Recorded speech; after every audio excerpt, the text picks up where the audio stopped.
반갑습니다. 저는 큐브렉스에서 기술 총괄을 하고 있는 김성호 기사라고 합니다. 네, 오늘 여러분들한테 진행할 세미나 아젠다는 인벤터 모델링 쪽으로 기본적으로 잡아봤는데요. 그래서 가장 처음 인벤터를 실행해서 접하는 부분에 프로젝트 설정하는 부분하고 저희들이 보통 이렇게 모델링이라고 해서 그냥 있는 기능들을 활용을 하는데 이런 모델링 기법이나 방식이나 그 다음에 왜 이렇게 모델링을 하게 됐는지 이런 것들을 좀 알게 되면 훨씬 더 모델링 하는데 좀 도움이 되실까 해서 준비를 한번 해봤습니다. 자, 첫 번째 인벤터 프로젝터 설정 부분을 보도록 하겠습니다. 자, 인벤터 쓰시는 분들은 이 화면 잘 아시죠? 프로젝트라고 해서 원래 프로젝트라는 그 단어의 고유 뜻이 있기는 하죠. 근데 인벤터의 프로젝트라고 하는 것은 그러한 어떤 그 특정 설계 작업들하고 그다음에 그것과 연관된 파일들, 연관된 그 내용들을 함께 구성해 놓고 액세스할 수 있도록 그리고 작업을 관리하도록 하는 그런 목적이 있고요.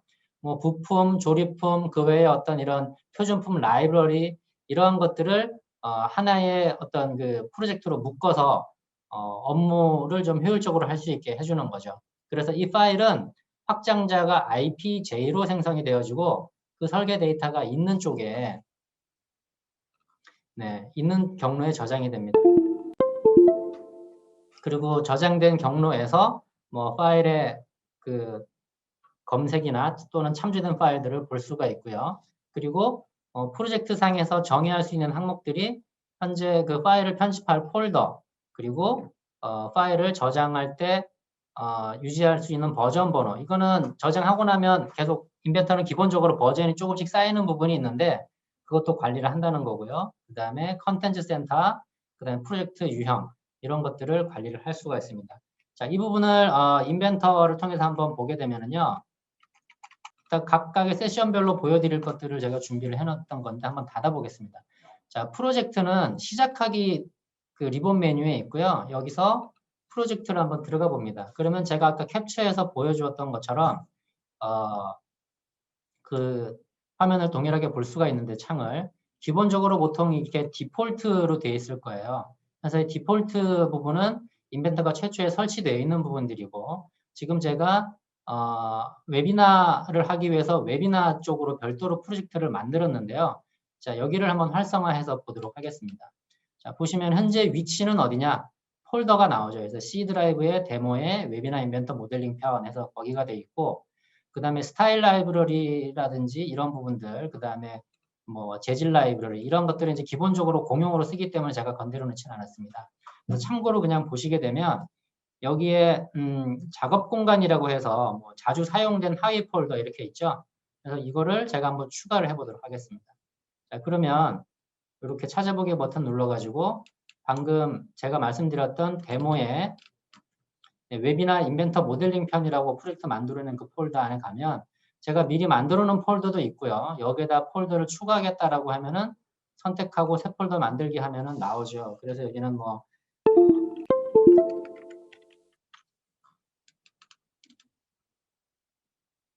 이름을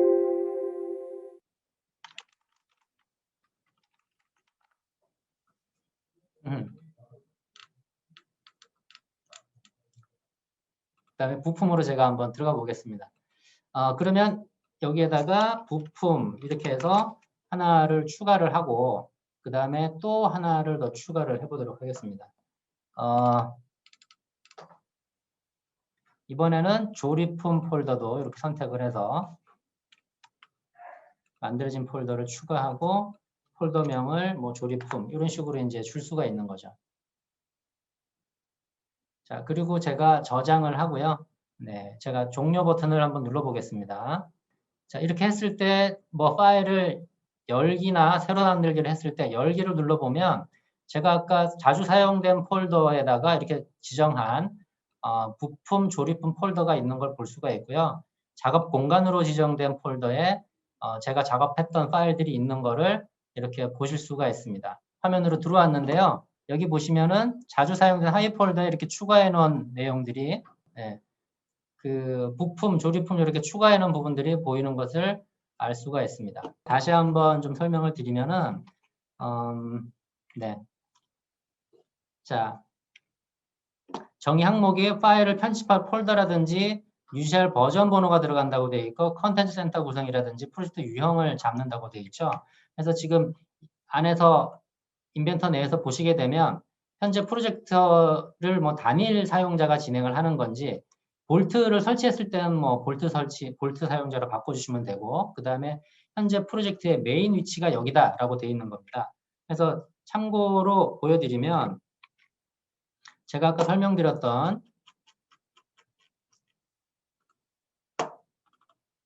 네, C 드라이브의 데모에 웹이나 인벤터 모델링 편 들어와 보면은 여기서 이제 작업이 된다라는 거고 아까 제가 만들었던 인벤터 프로젝트 파일이 여기에 있는 것을 확인할 수가 있습니다. 그리고 부품, 조립품, 그 다음에 제가 아까 만들었던 뭐 새 폴더 이렇게 있고요.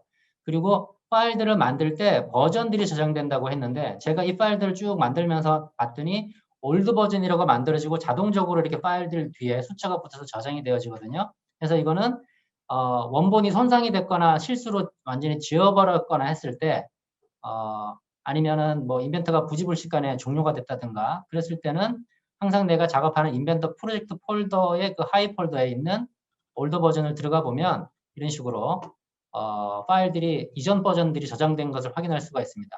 아울러서 여기에 있는 IPJ 파일도 백 파일이 만들어져 있죠. 그래서 이거는 여러분들이 잘 아시는 것처럼 확장자 백 지워주면은 이제 프로젝트 파일로 다시 활용을 할 수가 있는 거죠.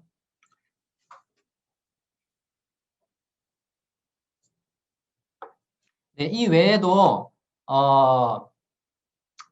그 활용할 부분들이 상당히 많습니다. 뭐 제가 쭉 설명을 안 드렸던 뭐 모양 라이브러리 아니면 재질 라이브러리 그 외에 나머지 이러한 그 옵션들 그 다음에 폴더 옵션 여기서 뭐 템플릿이라든지 설계 데이터베이스의 위치라든지 이런 것들을 다 정의할 수가 있는데 이런 부분을 세세하게 정의할 수 있는 거는 저희가 그 매뉴얼로 정리해둔 인벤터 표준화 매뉴얼이 있거든요. 네. 그냥 간단하게 말씀드리면은 인벤터 프로젝터 어렵게 생각하지 마시고 내가 현재 작업하고자 하는 파일 그 폴더 자체를 딱 세팅을 해놓고 사용을 한다. 그렇게 생각하시면 됩니다. 그렇게 해서 만들어진 걸 보게 되면 뭐 이렇게 그죠? 카시트는 이쪽 폴더. 그럼 이 폴더 안에서만 작업을 하는 거고 그 다음에 지금 하는 웹이나 인벤터 모델링 편이다라고 하면 이쪽에서만 작업을 한다. 그런 얘기가 되겠습니다. 네. 네. 그러면 그 이번 세미나의 주제이기도 하죠. 3D 모델링, 그 인벤터의 모델링 기법에 대해서 설명을 드리도록 하겠습니다. 이걸 엄밀하게 세부적으로 표현을 하면은 피처 기반의 파라메트릭 솔리드 모델링이라고 얘기를 하거든요.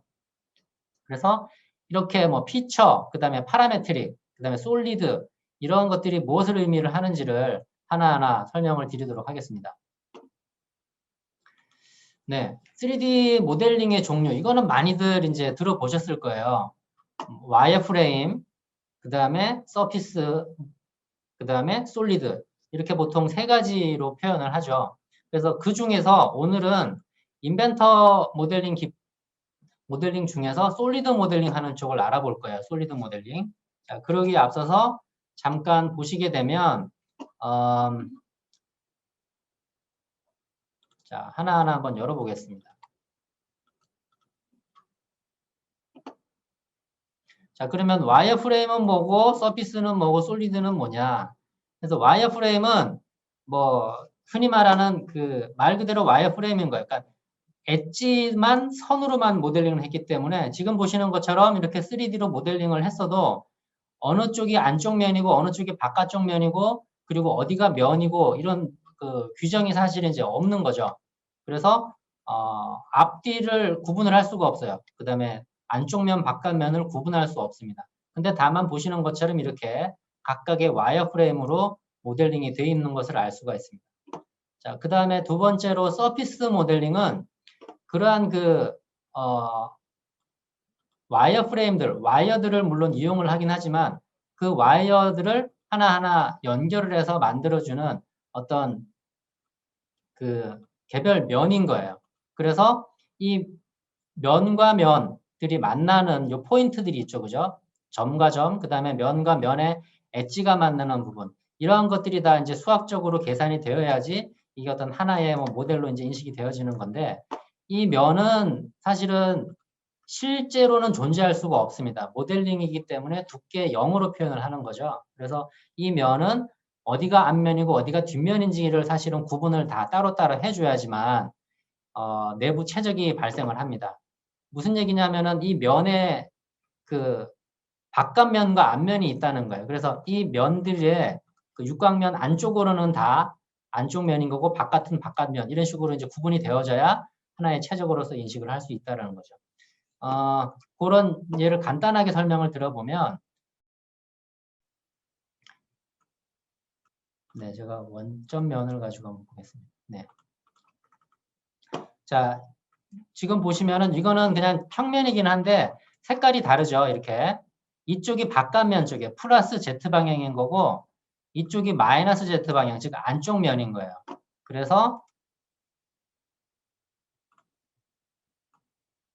이 면들은 모든 그 지금 밖으로 보이는 면들이 밝은색으로 보이는 부분들이 다 바깥쪽 면이어서 어떤 그 내부 최적을 이제 인식할 수 있게 되는 그런 부분입니다. 그리고 제가 이렇게 평면인 형태를 공면으로 해서 보여드렸지만은 또 자유공면, 뭐 자동차 외관이라든지 아니면 뭐 세탁기의 그 위에 있는 그 도어 쪽 뚜껑 부분이라든지 이런 공면들이 들어가는 것들도 모델링을 할 수가 있습니다. 자, 그 다음에 솔리드 모델링이라고 하는 거는 최적을 인지할 수가 있어요. 서피스 같은 경우에는 이 내부 최적을 계산을 하기가 어렵습니다. 불가합니다. 해서 프로퍼티를 보게 되면 물리적인 특성에서 중량이나 이런 것들이 안 나와요. 근데 솔리드는 최적이 계산되어지기 때문에 이런 물리적 특성들을 확인을 할 수가 있는 거죠. 그래서 말 그대로 솔리드 모델링은 어떤 영역 내부가 꽉 차 있는 형태로 인지를 하는 그러한 모델이 솔리드 모델링이라고 할 수가 있겠습니다.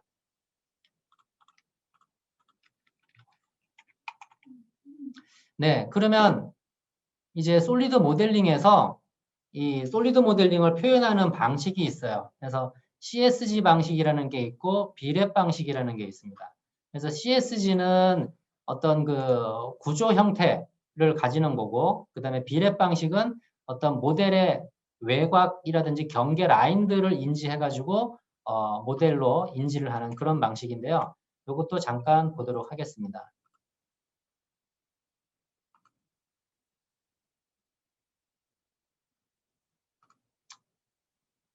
네.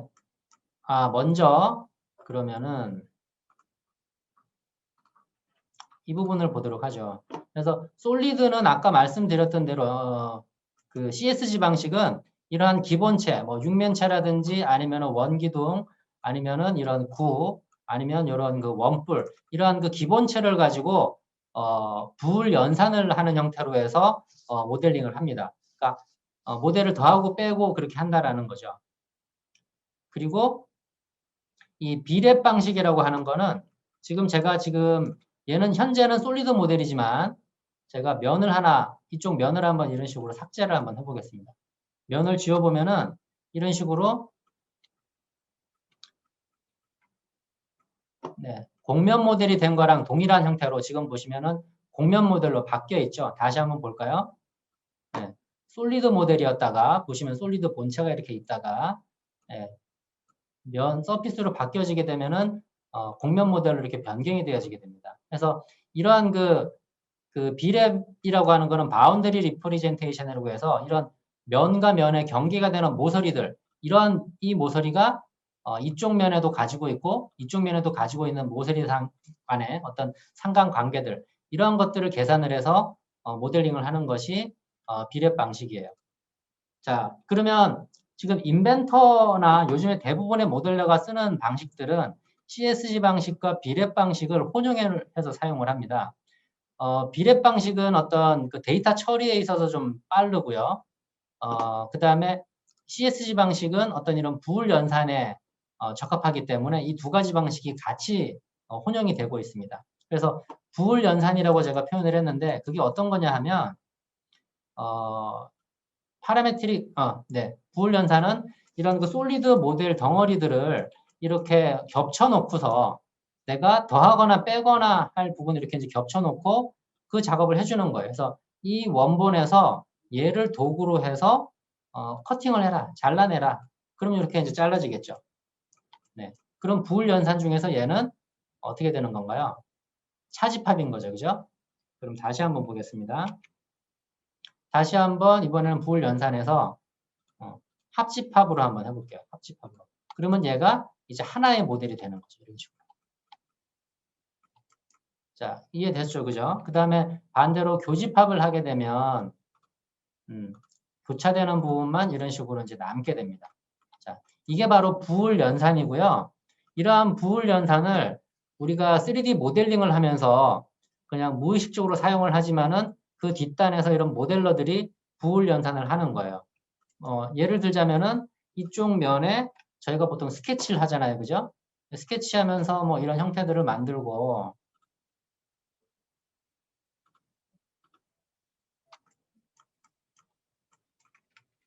이거를 돌출 뭐 이런 형태로 우리가 모델링을 하지 않습니까? 네. 아래로 내리면은 커팅인 거죠. 여기 보시면 아까 부을이라고 이제 뭐 유심히 보셨던 분들은 여기서 부을이라는 단어를 보셨겠지만 뭐 일반적으로 작업을 하면 그냥 못 보고 넘어갈 수도 있어요. 이런 식으로 합집합, 차집합, 교집합 이런 식으로. 네. 보시면 이런 파라메트릭 모델링 소프트웨어들에서는 이렇게 스케치 형상이던 이런 것들을 이용을 해가지고 뭐 자연스럽게 부을 연산을 하고 있는 거예요. 그래서 예전에 가지고 있던 이 CSG 방식의 모델링 방식을 그대로 적용을 해서 사용을 하고 있다. 라고 그렇게 이제 보시면 될 것 같습니다. 네. 그래서 이 CSG 방식은 부을 연산을 통해서 그 모델링을 만들어 나가는 거고요. 그 다음에 비랩 방식은 그 포인트, 정점이라든지 엣지라든지 면과의 상관관계를 맞춰가면서 표현을 한다. 그렇게 보시면 될 것 같아요. 그리고 인벤터나 대부분의 모델링 소프트웨어들은 이 두 가지를 혼용을 해서 쓴다. 그렇게 보시면 되겠습니다. 자, 그 다음에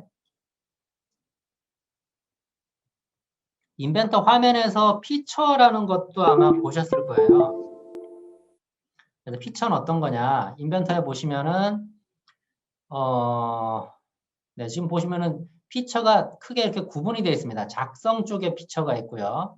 그 다음에 수정 쪽에 피처가 있고, 그 다음에 작업 피처라고 이런 식으로 있습니다. 여기에 대해서 잠깐 설명을 드릴게요.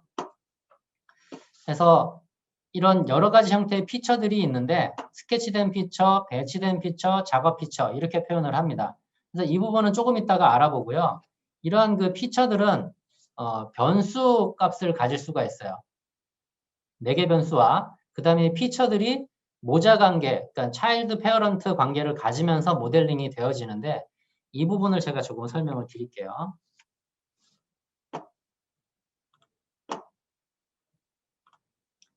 네, 인벤터로 모델링 되어진 부품입니다.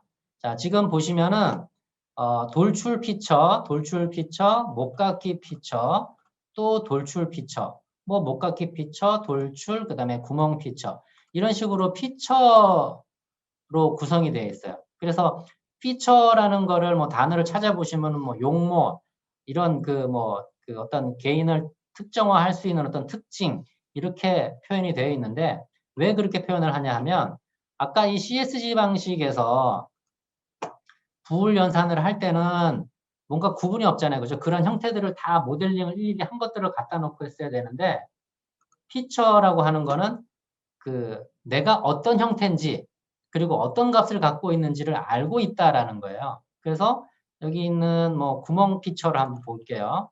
더블 클릭해가지고 사이즈가 5mm인데 이거를 8mm로 바꿔보겠다. 네. 그렇게 되면 바로 8mm로 변경이 되어지죠. 이거를 2D CAD로 비유를 하자면은 구멍 파이 5짜리 원을 그려놨는데 이거를 8로 바꾸려면은 다시 그리든지 그렇게 해야 되잖아요. 그죠? 그래서 그런 것들을 작업들을 좀 더 효율적으로 하기 위해서 내가 어떤 특징을 갖고 있는지를 알고 있다는 겁니다. 그래서 뭐 8mm로 바꿔도 되고 아니면 여기에 보시면은 이 측정 치수 선택해서 네, 이 치수에 반값이 되라 이렇게 어떤 그 파라미터 변수화 시킬 수가 있는 거예요. 말 그대로 뭐 값이 변한다는 거죠. 그래서 이 치수는 D30이라는 값의 반이어야 된다. 하긴 그렇게 되면은 어떻게 될까요? 이 구멍의 사이즈가 네, 이 구멍의 사이즈가 변경이 되면 바뀐다라는 거게 되겠죠. 이 10이 아니라 15로 변경이 됩니다. 네, 그리고 마무리를 해보면 자, 이 구멍의 값은 이 값의 반이니까 같이 연계돼서 움직여지게 되겠죠. 그래서 피처라고 하는 거는 내가 어떤 객체다라고 인지를 하고 있고 그 값이 얼마다라고 알고 있는 거를 피처라고 보시면 돼요. 자, 목각기 피처도 한번 볼까요? 여기 눈 앞에 보이는 목각기 좀 큰 게 어디 있을까요? 네, 요 앞에 거 요걸로 한번 해볼게요. 이 목각기는 목각기 값이 0.5예요. 근데 0.2로 바꿔요. 예를 들어서. 네. 그러면 또 알아서 이렇게 바뀌어지게 되겠죠. 내가 목각기이고 값이 얼마다 이런 정보들을 다 가지고 있는 거를 피처라고 얘기를 합니다. 네, 그래서 네, 피처 말씀을 드렸고 그 다음에 이제 매개변수. 매개변수 부분도 제가 잠깐 보여드리긴 했는데요. 보시면은 이 구멍의 사이즈가 다른 특정 값의 무조건 반이다 라고 해서 이제 변수화 시킨 거예요. 그래서 그 인벤터 내에 그 관리 탭에 보면은 이러한 그 매개 변수를 핸들링을 할 수가 있습니다. 되게 복잡하죠. 예.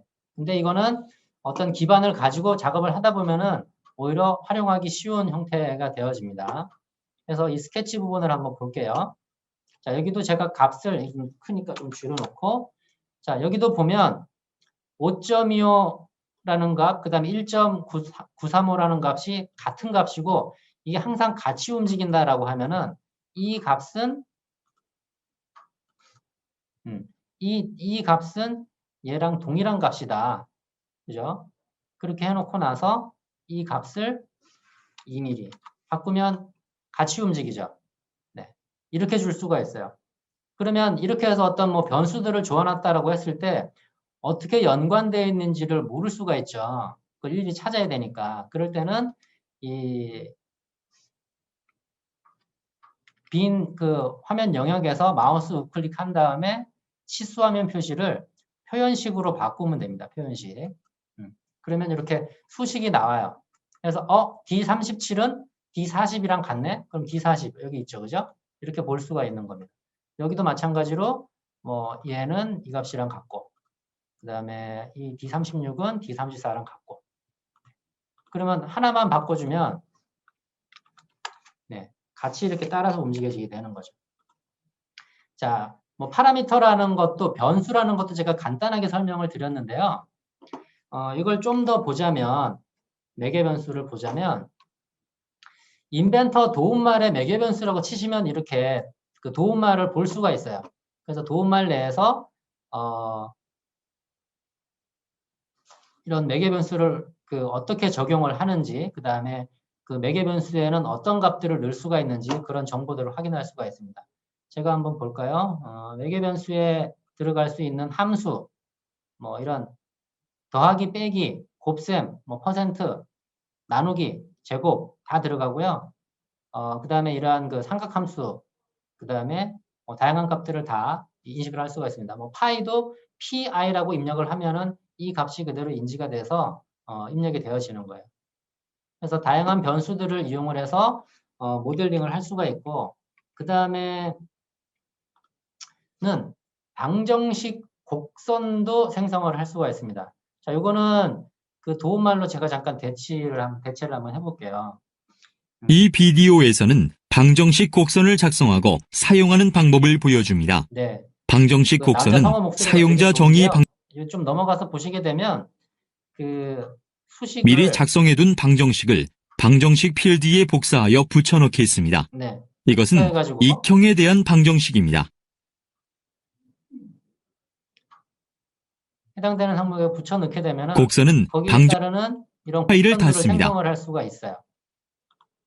그 부분은 인벤터 안에 어디에 있냐? 만약에 여기 스케치를 하겠다.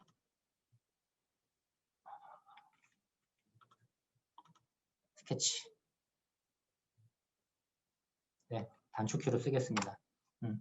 그러면 선을 그리는 부분에 선 메뉴에 보시면 방정식 곡선을 해서 방정식을 여기 입력을 해서 생성을 할 수가 있습니다. 그래서 그거는 제가 이 자료 파워포인트 발표 자료는 공유를 해드릴 테니까 여기에 링크를 따라가서 확인을 해보시면 될 것 같습니다. 그래서 단순하게 우리가 뭐 모델링 쪽에서 이제 활용을 하는 범위를 좀 넘어서서 보다 전문적인 어떤 그 방정식을 통한 곡선을 이용한 어떤 프로파일을 만들어야 된다. 그러면 이런 방정식을 이제 활용을 할 수가 있는 거죠. 자, 다음은 이제 아까 그 잠깐 설명드렸던 피처 부분을 한번 추가로 또 설명을 해드려 보겠습니다. 피처 아까 제가 3가지 있다 그랬죠? 스케치된 피처, 그 다음에 배치된 피처, 그리고 작업 피처입니다. 먼저 스케치된 피처를 보시게 되면은 이 스케치는 말 그대로 그 2D의 어떤 단면을 그린 다음에 그걸 회전을 하든지 스윕을 하든지 아니면 돌출을 하든지 해서 3D로 이제 만들어주는 거예요.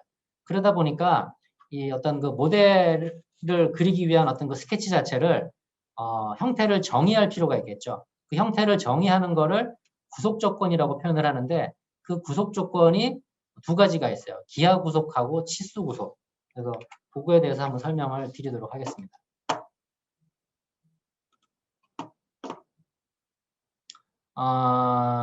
스케치. 네, 그냥 이 부품의 스케치를 먼저 한번 보도록 할게요. 자, 여기 보시면 이 스케치는 완전하게 구속됐는지를 볼 수 있는 거는 그 우측 하단에 인벤터 화면에 보게 되면은 뭐 완전하게 구속됨 이렇게 표시가 될 거고요. 만약에 그러한 그 구속이 완전하게 되지 않았을 때는 이런 식으로 3개의 치수가 필요하다. 뭐 그다음 4개의 치수가 필요하다. 이런 식으로 현재 얼마나 구속을 해야 될지를 이런 식으로 확인을 할 수가 있어요. 지금 총 10개가 필요하다라고 되어 있는데 자, 여기에 어떤 형태에 대한 구속하고 제가 치수 구속을 말씀을 드렸죠. 처음에 스케치를 한다고 면을 들어오면은 이 원점이 아마 고정된 점이 하나가 보일 거예요. 그래서 거기서부터 뭔가 선을 이런 식으로 이제 그려 나가게 되면 자, 이 선은 이 점은 움직일 수가 없어요. 원점은 고정점이기 때문에. 그래서 이 끝점을 이런 식으로 움직인다든가 이런 거는 가능하죠. 지금 제가 드래그 해보면 이런 식으로 움직일 수가 있는 거고 여기에 있는 이 스케치들도 보면 이렇게 마음대로 이제 움직일 수가 있죠. 그죠? 이거는 어떤 그 치수 구속이라든지 기하 형태에 대한 구속 같은 게 안 잡혀 있어서 그래요. 그래서 여기 보면 구속 조건이라는 리본 메뉴 내부 안에 치수하고 형태에 대한 구속이 여기 같이 있습니다. 그래서 예를 들어서 내가 이 점 하나, 자, 잠깐만 보세요. 여기에 보면 12개의 치수가 필요하다고 되어 있는데 제가 고정 구속 조건을 이 끝점 하나에 줘보겠습니다. 자, 그러면 구속 조건을 하나만 줬는데 10개의 치수가 필요하다라고 하고 2개가 없어졌죠. 자, 그 이유 뭔지 아실까요, 혹시? 네. 바로 이 점의 좌표는 X값하고 Y값이 필요한 거죠. 그죠? X 얼마, Y 얼마. 평면이니까 Z값은 없는 거고요. 그렇기 때문에 X 하나, Y 하나가 없어졌기 때문에 그 X, Y를 구속했기 때문에 2개가 사라진 거예요. 그래서 2개가 없어졌다라고 나오는 겁니다. 그죠? 2개. 재밌죠? 저만 재밌나요? 네, 한번 치수를 한번 줘보도록 하죠. 네, 이렇게 들어가고 그러면 얘는 움직여 볼까요? 네. 보시면은 자유롭게 같이 움직이죠. 그죠? XY로 움직이죠. 그죠? 근데 이 포인트 자체가 위아래로는 안 움직여요. 왜 그러냐면은 이 선 자체는 수평이라는 조건이 이미 들어가 있고 이 선과 평행하고 이 선과 평행하고 이 선과 평행하고 이 선과 평행한 조건들이 다 있습니다. 지금 이런 식으로. 그래서 이 포인트 여기 중간이랑 맞추겠다. 역시 그건 이제 네, 여기 있네요. 일치 구속 조건. 이 선에 중간쯤 가면 포인트가 잡히죠. 이 점이 여기 원점이랑 일치한다. 네, 이런 식으로 줄 수가 있는 거예요. 이런 그 기하 형태에 대한 구속들은 보시게 되면 여기 있는 그 점을 일치를 시킬 수 있고요.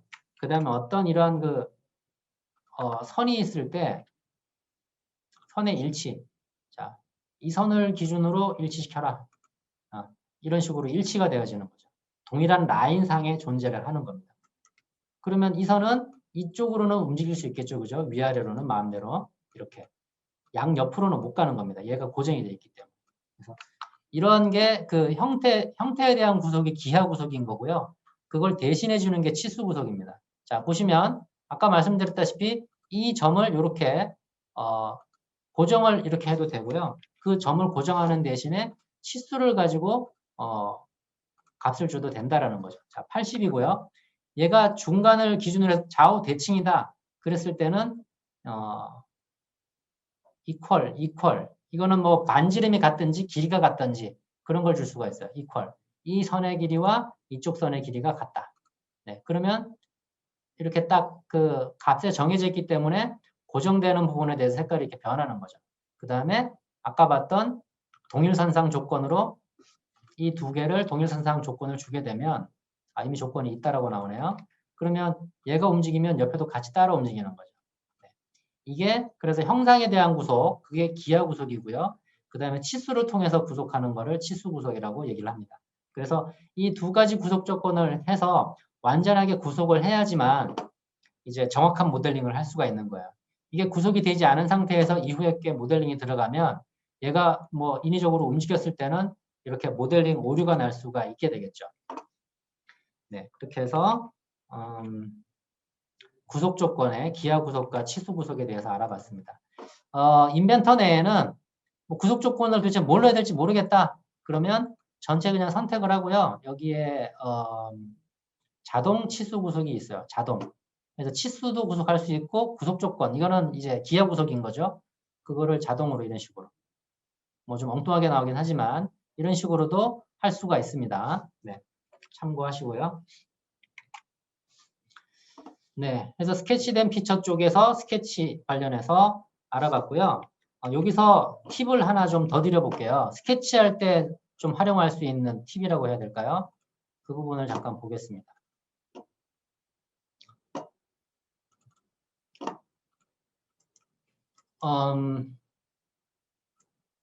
자, Shift 키랑 컨트롤 키랑 끝점을 드래그 하는 거. 요 세 가지인데, Shift 키는 뭐냐 하면은요, 제가 이 선에, 이 그 원에 탄젠트한 선을 이렇게 그리고 싶어요.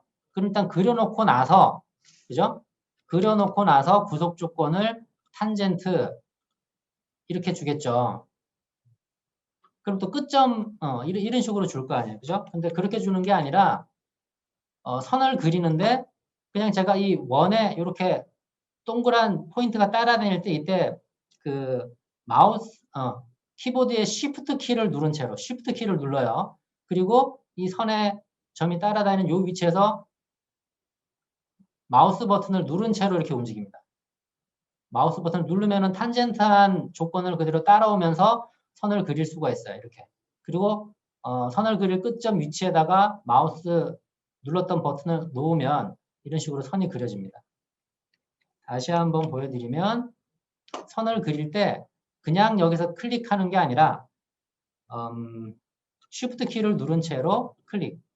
Shift 키를 누른 채로 클릭하면 이렇게 따라다니죠. 그래서 원하는 위치에다 놓고 클릭하면은 선이 그려집니다. 그래서 탄젠트한 선을 그릴 때는 Shift 키를 활용을 하시고요. 그 다음에 컨트롤 키는 언제 쓰시느냐 하면 제가 이렇게 선을 뭐 그린다고 그리다 보면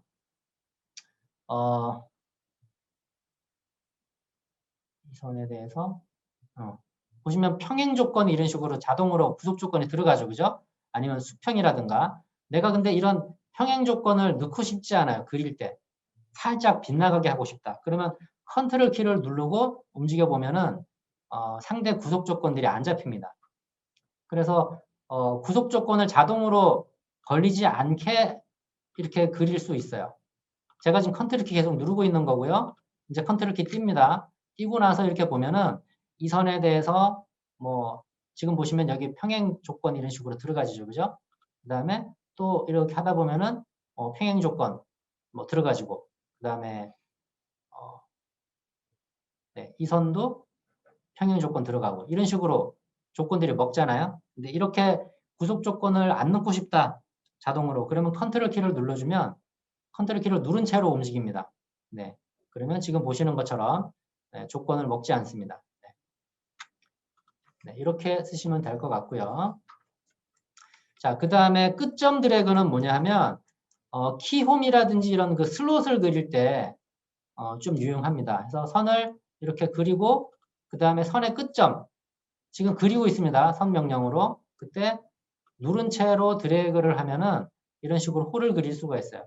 방향을 바꾸고 싶으면은 다시 이 원점에 와서 커서를 놓고 다시 커서를 누른 채로 내가 홀을 그리고 싶은 방향으로 마우스를 이렇게 움직입니다. 그죠? 제가 아래쪽으로 뭐 해보겠다. 누른 채로 바로 아래쪽으로 당기면은 네, 이런 식으로.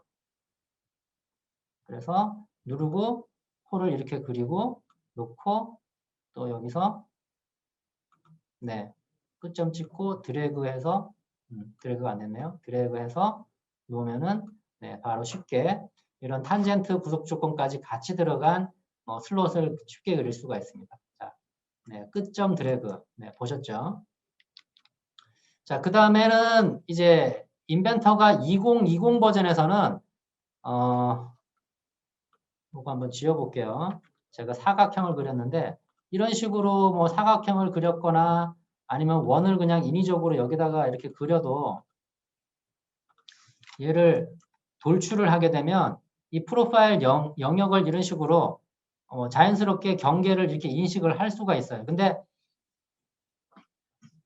2020 이하 버전들은 이걸 사각형을 그렸기 때문에 이렇게만 인식이 되고 아니면 이렇게만 인식이 되지 여기 내부를 이런 식으로 인식을 할 수가 없습니다.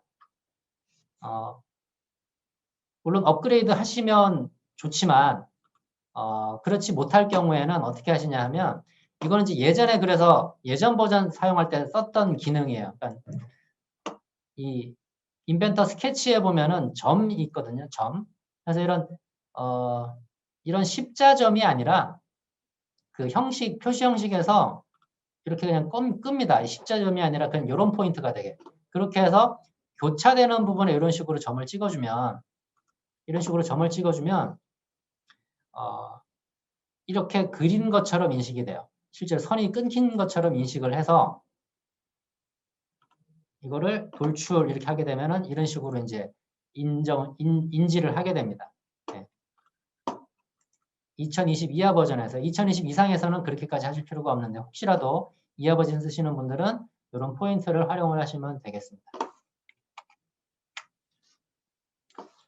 네, 다음으로는 이 배치된 피처를 설명을 드릴게요. 말 그대로 배치를 한다는 거죠. 스케치된 피처는 사용자가 스케치를 해야 되는 거고요. 그죠? 그러면 배치된 피처는 만들어진 형상에다가 작업을 하는 게 배치된 피처예요.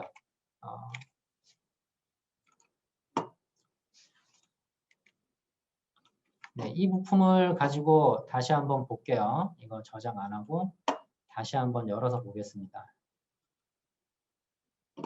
자, 배치된 피처가 여기 뭐가 있나요? 네, 보시면은 구멍이 있고 그 다음에 못닫기가 있고 못닫기는 없네요. 못닫기 피처를 한번 줘볼까요? 이쪽 구멍에다가 제가 못닫기 피처를 한번 줘보겠습니다. 못닫기 네. 1.5mm 네, 이렇게 한번 줘보죠. 네. 자, 제가 지금 어떤 모델링 작업을 하기 위해서 형상을 그린 게 아니에요. 그냥 있는 뭐 모서리를 이용을 하거나 해가지고 피처를 하나 생성을 해서 그냥 넣은 겁니다. 이런 식으로. 그래서 이걸 바로 이 배치된 피처라고 합니다. 그 배치된 피처는 이게 여기 인벤터 리본 메뉴에 3D 모형 쪽에 그 수정 부분에 있는데요. 자, 목깎이도 역시 마찬가지로 있는 모서리 선택을 해서 거기에다가 값을 주는 거죠. 그죠? 이런 식으로. 그 다음에 뭐 구멍도 마찬가지인 거고. 구멍도 여기 배치된 피처 여기에다가 하나 뚫어. 뭐 이런 식으로 해서 뭐 구멍의 형태라든지 그런 것들을 주면 될 것 같아요. 이렇게 하면 바로 이제 작업이 되어지는 겁니다. 이것들을 이제 배치된 피처라고 얘기를 하고요.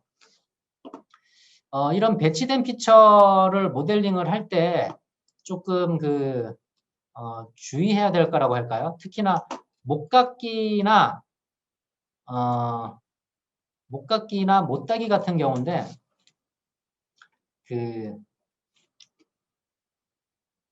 이 부분 모서리를 목깎이나 못따기를 할 때 이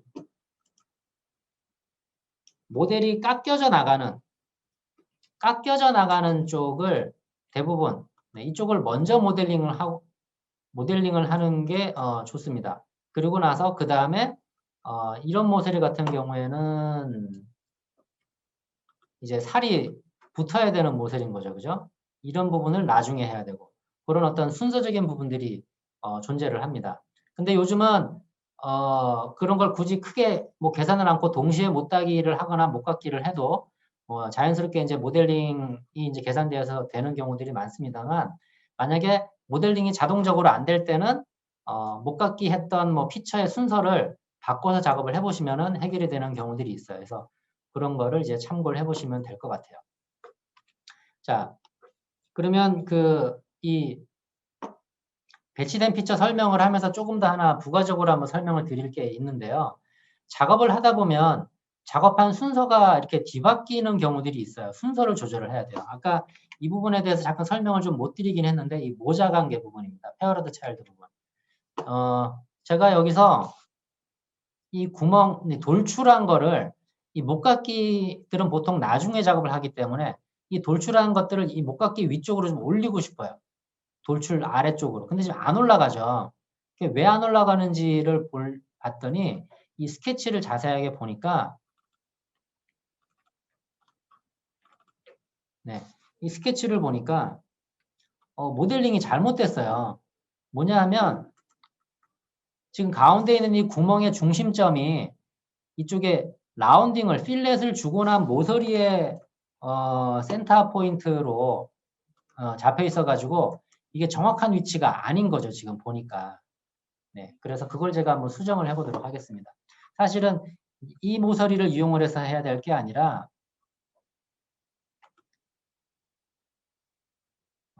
이 면 모서리를 이용을 해야 되는 거죠. 근데 이게 지금 작업이 안 되니까 제가 한번 요거를 이 라운딩 목깎이 한 거 위쪽으로 한번 올려보겠습니다. 지금 관계했던 투영된 모서리를 지었기 때문에 이 스케치를 이제 이동이 될 거예요. 네, 이렇게 올려놓고 돌출도 올려놓고 뭐 구멍도 올려놓고 한번 보겠습니다. 다시 일로 가서 보면 자 여기에 목깎이 하기 전으로 돌아왔으니까 이때 항상 투영으로 얘를 투영을 하고 그 다음에 구속 조건 뭐 얘랑 동심이다. 이런 식으로 주면은 이제 형태가 이제 맞게 되는 거죠. 자, 그래서 지금 아까 이 목깎이들 밑에 있던 돌출 5를 위로 올릴 수가 있었어요. 지금 제가 아까 올릴 때 안 올라갔었잖아요. 그죠?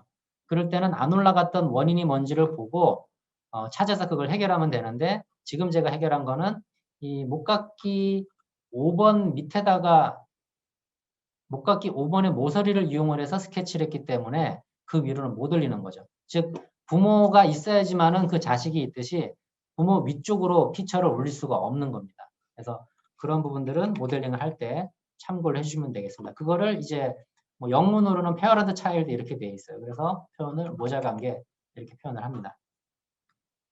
어떻게 좀 작업하시는데 좀 도움이 되실 것 같습니까? 네. 답변을 음성으로 못 드리는 조금 아쉬운 건 있습니다. 네. 자, 다음에는 이 배치된 피처 말고 작업 피처라는 게 있어요. 자, 이거는 실제로 현장에서 가공할 때 어떤 지그라고 생각을 하시면 될 것 같아요. 지그. 작업 피처 한번 보겠습니다. 자, 작업 피처라고 친절하게 이렇게 나와 있네요. 3D 모형 그 리본 메뉴에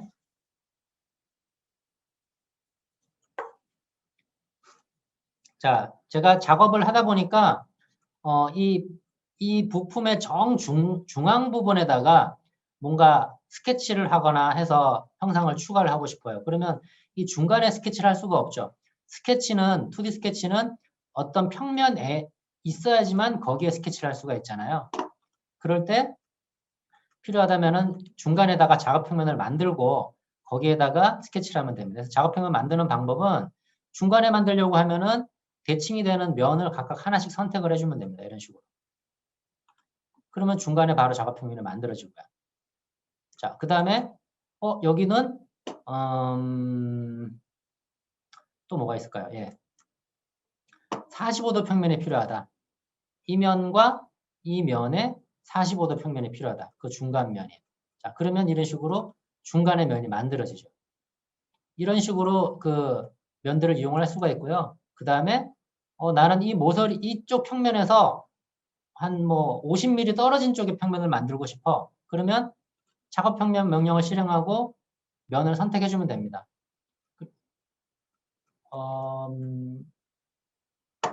그냥 당기면 돼. 이 면을 쭉 당기면은 네, 몇 미리? 뭐 아까 50mm라고 제가 말씀을 드렸으니까 네. 그럼 50mm 떨어진 작업 평면이 바로 나오는 거죠. 네, 이렇게 이런 그 면들도 이용을 할 수가 있고요. 제가 작업 평면을 좀 지우고 그 다음에 어떤 걸 한번 해볼까요? 이쪽 그 큰 라운드진 면에 뭐 45도나 경사진 어떤 구멍을 뚫고 싶다. 그럴 땐 그럼 작업을 어떻게 해야 되느냐 알려드릴게요. 그 경사진 면을 만들려면 일단은 얘는 이 원통에 뭐 평행을 하거나 접하는 이런 면들이 돼야 되잖아요. 그런 면을 만들기 위해서는 몇 가지 작업이 좀 필요합니다. 먼저 이쪽 그 회전되는 곡면에 그 중심이 되는 작업축이 하나 필요하고요. 그리고 작업 평면을 만드는데 이 축을 지나면서 이 면과 평행한 거나 아니면은 그 경사진 각도 값을 주는 겁니다. 이렇게 아까 제가 45도 말씀드렸으니까 45도인 작업 평면을 먼저 만들고 나서 그 다음에 평면을 만드는데 이 면과 평행하면서 이 실린더에 접하는 작업 평면을 만드는 거예요. 이런 식으로. 그리고 나머지들은 뭐 불필요하니까 가지성을 잠깐 꺼주면 되겠죠. 그러면 이렇게 이제 면이 만들어지고요. 그 다음에 여기서 제가 예를 들어서 뭐 스케치를 하나 해서 스케치. 네. 그래서 사각 구멍을 만들어도 되고 어떤 형상을 여기서 이제 그리시면 되는 거예요. 이런 식으로. 뭐 치수를 줬다고 가정을 하고요. 이걸로 돌출해서 뭐 구멍을 반대 방향으로 뚫는다. 네. 이렇게 해주면 네, 이렇게 이제 구멍 작업이 되어지는 거죠. 그리고 아까 말씀드렸던 대로 피처 기반이고 파라미터가 있기 때문에 이 작업 평면에 각도 값이 아까 있었어요. 그죠? 얘를 조금 뭐 이렇게 각도를 변경을 하면은 거기에 따라서 형태도 또 바뀌어지는 거죠. 네, 그래서 그 일반적인 형태에서 뭔가 피처 작업들을 할 수가 없을 때 이런 그 보조 역할, 지그 역할을 해주는 것들이 이러한 그 작업 피처입니다. 네. 그리고 이런 것도 할 수 있어요. 그 여기 중간에 있는 정중앙에 있는 구멍의 센터 포인트하고 이 평면이랑 만나는 지점에 거기에 뭔가 특정 작업을 하고 싶다라고 하면 이렇게 하시면 됩니다. 뭐 이건 경우의 수가 워낙에 많기 때문에 지금 것들 예로 들어서 응용을 하시면 좋을 것 같아요. 자, 이렇게 해놓고요. 그 다음에 점을 찍는데 이 평면과 이 축이 만나는 부분. 그러면 이렇게 점이 찍혀요. 그래서 이 위치를 정확하게 이제 거리 값을 알 수가 있는 거죠. 얼마가 되는지. 뭐 이런 것들도 경우에 따라서는 필요합니다. 네. 네. 그렇게 해서 지금까지 그러니까 3D 모델링의 종류 그리고 요즘에 대부분의 모델들이 사용을 하고 있는 이 CSG 방식과 비랩이 이제 혼용된 형태인데 모두 다 어떤 자기 객체가 뭔지를 인지하고 값이 얼마인지를 알고 있는 피처를 가지고 모델링을 한다. 근데 그러한 피처들은 모델링한 순서에 따라서 이렇게 종속이 되는 경우가 있으니까 그거를 바꾸려고 하면은 종속 관계를 좀 잘 생각을 해야 된다. 라는 거고, 그러한 피처들은 뭐 스케치를 해서 만들 수도 있고, 그 다음에 만들어진 그 모델에다가 배치하는 뭐 구멍, 뭐 스레드, 그리고 뭐 못깎기, 못따기 이런 것들이 있고요. 그 다음에 이런 그 모델이 가지고 있지 않은 어떤 위치에서 스케치를 해야 된다거나, 그랬을 경우에는 이런 작업 피처를 이용해서 위치를 잡는 방법, 거기에 대해서까지 한번 쭉 봤습니다. 네, 지금까지 경청해 주시느라고 수고 많으셨고요. 다음번에는 조금 더 알찬 내용으로 준비해서 또 여러분을 찾아뵙도록 하겠습니다.